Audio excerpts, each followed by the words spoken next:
হাঁপিয়ে গেলি নাকি? পা চালা তাড়াতাড়ি, এভাবে হাল দিলে তো 10 দিনেও পারবো না। না খেয়ে খেয়ে বেচারা কাহিল হয়ে গেছে, তাই ঠিকমতো লাঙল দিতে পারছে না। কি আর করব, ঠিকমতো খেতে দিতে পারি না, আর কি বা হবে। খেতে এসো, তোমার জন্য খাবার নিয়ে এসেছি। আসছি রে, তুই ওখানে বস। আচ্ছা বেশ, ঠিক আছে। আজ কি এনেছিস রে খাবারে? পান্তা ভাত, শুকনো মরিচ আর পেঁয়াজ এনেছি। তুই খেয়েছিস? ও, আমি পরে খাবো বাড়ি গিয়ে, তুমি খাও তো। বুঝতে পেরেছি, খাবার আর নেই তাই না? তুই সব ভাত আমার জন্য নিয়ে এসেছিস? আরে না না, খাবার আছে, তুমি খাও। হয়েছে, আর পাকামো করতে হবে না তোকে। আয় এবার একসাথে খাই। কিন্তু এই খাবারে তো আর আমাদের দুজনের হবে না। তুমি সারাদিন কত পরিশ্রম করো, তুমি যদি পেট ভরে খেতে না পারো তাহলে কাজ করবে কেমন শুনি?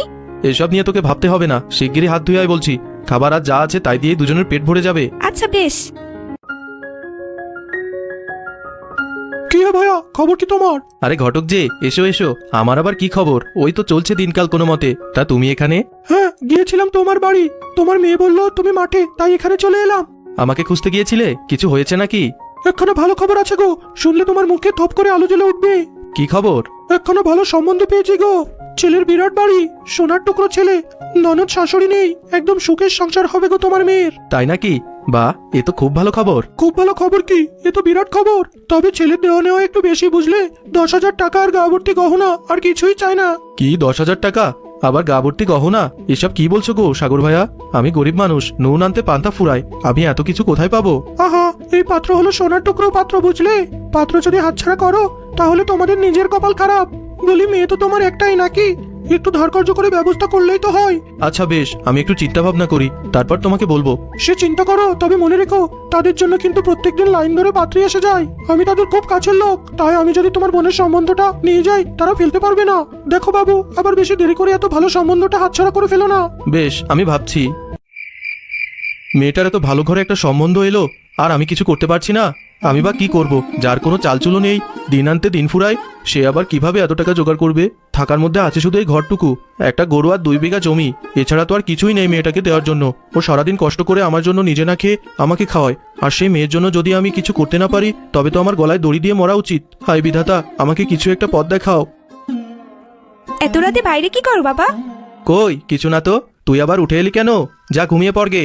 তোমার কি হয়েছে বলো তো সত্যি করে? দুদিন ধরে দেখছি নাওয়া খাওয়া সব ভুলতে বসেছো। এত কি ভাবছো বলো তো? আরে ও কিছু নয়, কি আবার ভাববো, তুই ঘুমাতে যা। তুমি কিন্তু আমার চোখে ফাঁকি দিতে পারবে না, বলো তো কি হয়েছে? সেদিন সাগর ঘটক এসেছিল আমার কাছে, তোর জন্য খুব ভালো একটা বিয়ের প্রস্তাব এনেছে। ছেলের বাড়ি খুবই বড় লোক, কিন্তু তাদের দেনা পাওনা ঢের বেশি। 10,000 টাকা গা ভর্তি গহনা, কি করব তাই ভাবছি। তবে ছেলে কিন্তু খুবই ভালো, বুঝলি? আমি ছেলে সম্পর্কে খোঁজ নিয়েছি, ছেলে একদম রাজপুত্রের মতন, আবার ব্যবহার খুবই ভালো। এসব কি বলছো? আমি এখনই বিয়ে করব নাকি? এখন বিয়ে করবা না তো কবে বিয়ে করবা শুনি? আমি বিয়ে করে চলে গেলে তোমার কি হবে বলো তো? তুমি তো তখন একা হয়ে যাবে। আমি তোমাকে রেখে কিছুতেই যেতে পারবো না। আগে তুমি বিয়ে করবে, তারপর আমি বিয়ে করব। আর তাছাড়া যাদের দেনা পাওনা এত বেশি, তাদের ঘরে যাওয়ার তো প্রশ্নই ওঠে না। ওভাবে বললে কি চলে মেয়ে? মা মরা একমাত্র মেয়ে তুই, আমি কোলে পিঠে করে মানুষ করেছি, আর আজ এত ভালো পাত্র পেয়ে কিছু টাকার জন্য তোর ভাগ্য কেড়ে নিব, সে হয় না। কিন্তু বাবা, এত টাকা গয়না তুমি কিভাবে জোগাড় করবে বলো তো? তুমি ওসব চিন্তা বাদ দাও, সে আমার ভাগ্যে যখন থাকবে তখন হবে। আচ্ছা দেখা যাক, কিছু তো একটা নিশ্চয়ই হবে, তুই গিয়ে ঘুমো। তুমিও বেশি রাত করো না, ঘুমিয়ে পড়ো কেমন? আচ্ছা ঠিক আছে।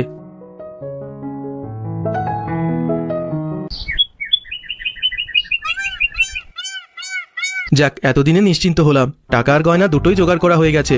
জমি বাড়ি সব বন্ধক দিয়েছি, সারটাও বেশ ভালো দামে বিক্রি করে দিলাম, আর বাকি টাকাটা মোড়ল মশাইয়ের কাছ থেকে ধার করলাম। সব দিয়ে 10,000 টাকা আর গা ভর্তি গহনা হয়ে যাবে। কিরে, থলে ভর্তি টাকা নিয়ে কোথায় যাচ্ছিস? এই, আমাদেরকে দিবি না? কারা? কি বলছো সব? আমাদেরকে দেখে বুঝতে পারছিস না আমরা কারা? আমরা হলাম ছিনতাইবাজ, তাড়াতাড়ি সব দিয়ে বলছি। নিও না, ও টাকা নিও না, তোমাদের দুটি পায়ে পড়ি। ও টাকা আমার মেয়ের বিয়ের, আমার মেয়ের কপালটা পুড়বে। ও টাকা নিও না গো, ও টাকা নিও না গো, ও টাকা নিও না। অনেক কষ্ট করেই কটা টাকা জোগাড় করেছি, আমার মেয়ের বিয়েটা ভেঙে যাবে গো। সারা জীবন তোমাদের কেনা গোলাম হয়ে থাকবো, কিন্তু তাও আমার এই টাকাটা নিও না তোমরা। দে বলছি এক্ষুনি, কোনো নাকে কান্না কাঁদবি না, দে।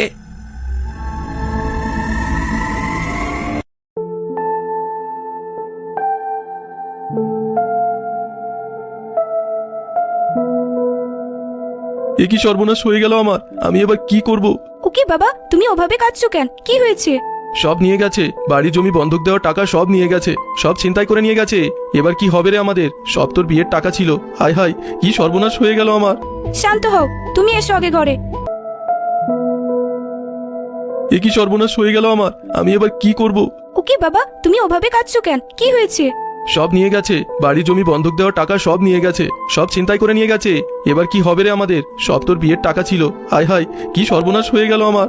শান্ত হও, তুমি এসো আগে ঘরে।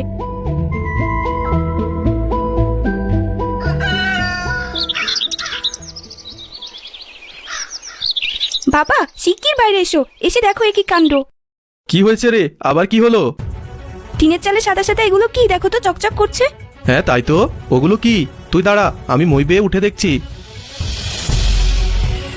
ওমা, এগুলো তো মুক্তা। এই মুক্তগুলো এখানে এলো কেমন করে? সে কি, আমাদের এই টিনের চালে মুখটা কোথা থেকে আসবে? ওমা, কে তুমি? এখানে এলে কেমন করে? আমি নীলপরি। গতকালকে তোমার সাথে যা যা অন্যায় হয়েছে সে সবই আমি দেখেছি। এই নাও তোমার বাড়ি বন্ধক রাখা সেই সব টাকা, যা সেই ছিনতাইবাজীরা তোমার কাছ থেকে ছিনিয়ে নিয়েছিল। এটা তোমার কাছে এলো কেমন করে? এটা তো ওই চোর দুটো নিয়ে গিয়েছিল। আমি ওদের দুজনকে শাস্তি দিয়েছি, আর এটা তোমার জন্য নিয়ে এসেছি। আমি সেই জঙ্গলেই থাকি যে রাস্তা দিয়ে তুমি বাড়ি ফিরছিলে। তোমার সাথে অমন অন্যায় হতে দেখে আমি ওই দুজন শয়তানকে শাস্তি দিয়েছি। আর এখানে এসে দেখলাম তুমি খুবই গরিব, খুব কষ্ট তোমাদের জীবনে, তাই আমি তোমাদেরকে আরেকটি উপহার দিলাম। এই টিনের চালে সবসময় তুমি মুক্তা চাষ করতে পারবে। এই মুক্তগুলোকে নামিয়ে নেওয়ার পর দেখবে আরো অনেক মুক্তা এসে ছেয়ে গেছে তোমাদের টিনের চালে। তোমাদের দুঃখ কষ্ট আর থাকবে না।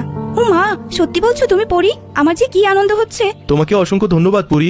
আমার এত বড় উপকার কেউ করবে তা আমি কখনো ভাবিনি। আমার আর আমার মেয়ের জীবনটা বাঁচিয়ে দেওয়ার জন্য তোমাকে অনেক ধন্যবাদ। আমি এবার আমার মেয়েটাকে ধুমধাম করে বিয়ে দিতে পারবো। তোমরা দুজন সুখে থাকো, আমি চললাম।